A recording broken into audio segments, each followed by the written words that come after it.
Fala galera, tudo bem com vocês? Hoje a gente vai falar sobre a diferença que é para um brasileiro e um americano comprarem o mesmo carro. Então, se você é interessado nesse assunto, bora lá!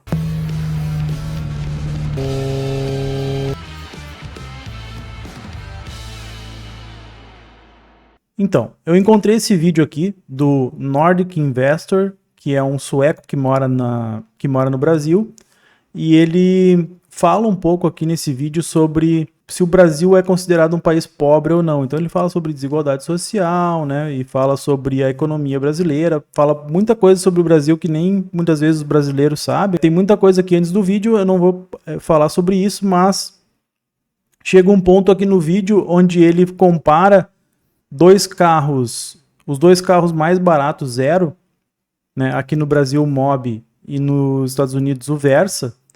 O Versa, acredito que seja o mesmo carro, inclusive lá nos Estados Unidos e aqui é o mesmo carro, porque eles são fabricados no México. Então eu vou fazer um rápido react a esse trecho do vídeo aqui. But it's not lowered to the same extent as salaries. And so that caused... Ele explicou sobre salários, né? Ele trouxe dados ali de alguns sites que mostram a diferença entre o que um brasileiro ganha e o que um americano e um sueco ou até um inglês ganham, né? Ele deu esses exemplos ali e, por exemplo, a média de salário brasileira é R$ 3.123, o que daria $512 e tirando os impostos ficaria $404. Então esse é o salário médio de um brasileiro, tá? Nos outros países ele também traz essas informações. Por exemplo, na Suécia, a média salarial do sueco seria $2.788.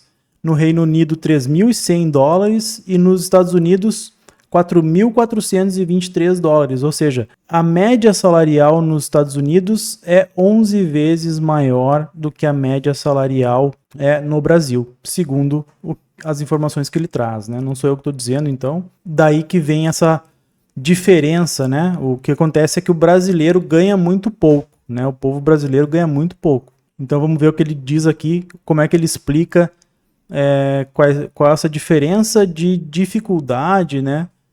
Que há entre um brasileiro e um americano para comprar um carro zero. Causes a lot of problems. So I'll just give you a few examples. We look at cars. So the cheapest car in Brazil that you can buy is Fiat Mobi, and that's got a price of 73,990 reais, which is $12,350. And then if you compare that to the States, the cheapest car in the States apparently is a Nissan Versa, and that is $18,000. So you can see the cheapest car in Brazil is less expensive than in America. But then if you look at how many minimum salaries you need to buy this car... Então, ó, ele pegou o carro mais barato brasileiro, que é o Mobi. Ele deu um preço ali de R$74 mil. Em dólares dá $12.350.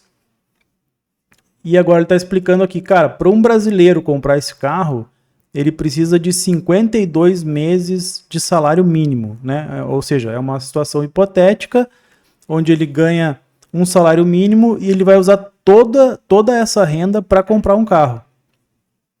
É bem hipotético mesmo, a gente sabe que isso não costuma ocorrer, mas o que ele está tentando fazer é ilustrar, né, o quanto é mais difícil para o brasileiro. Então tá, para comprar um Mobi, o brasileiro precisa de 52 meses.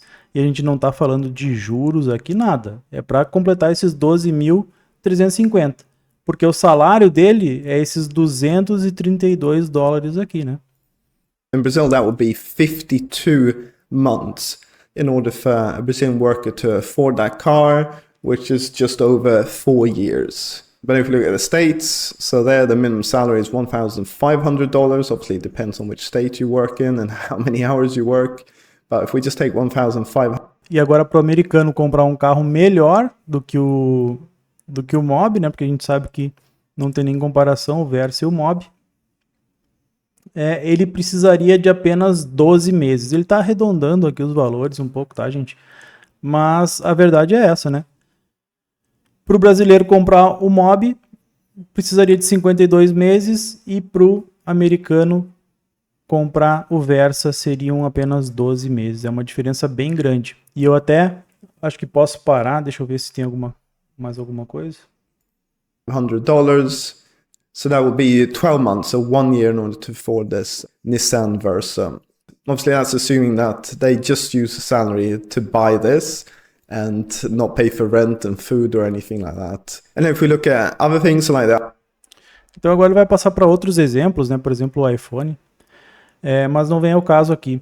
Ele reforçou ali que é um cenário hipotético, né? Então, pra gente não se apegar tanto a isso. Mas eu fiz um exercício além ainda, né? E eu pensei, cara, vou fazer, né? Como é o mesmo carro, Versa, no Brasil e nos Estados Unidos, eu acho que a gente pode fazer o exercício pensando, cara, e o Versa aqui quanto é que custa? E o Versa custa muito parecido com o que custa nos Estados Unidos. A diferença é que a gente pode dizer, tem muita gente inclusive que diz isso, né, que o americano ganha em dólares e gasta em dólares, a gente ganha em reais e gasta em dólares. Claro que muitas coisas, né, ou algumas coisas no Brasil são mais baratas, não vou cair nesse mérito até. Não é a minha especialidade falar sobre isso, né? Então, mas o fato é que se a gente for pensar no MOB, ele precisou de 52 meses para pagar. Agora, se ele for pagar pelo Versa, a gente precisaria de 75 salários. Então, 75 meses de salário mínimo, né, de trabalho. Então, é uma diferença bem grande, né, de aproximadamente aí entre 6 e 7 vezes, digamos, mais difícil para o brasileiro comprar um Versa do que um americano. Então, se vocês concordam com esses cálculos aí, ou se vocês veem alguma falha muito grande, deixem um comentário aí. Queria muito ouvir a opinião das outras pessoas, porque eu concordo muito com esses cálculos aqui. Eu sei que é apenas um exercício, mas eu também sei que o poder aquisitivo do americano lá é maior. Eu vou deixar o link desse vídeo na descrição do vídeo aqui, para vocês acessarem lá. Sigam o Nordic aí, ele tem um conteúdo bem interessante, porque ele faz para os gringos, né, conhecerem melhor o Brasil, assim, uma visão externa do nosso país. Eu acho que é bem interessante. Então, fica a dica aí também e até a próxima.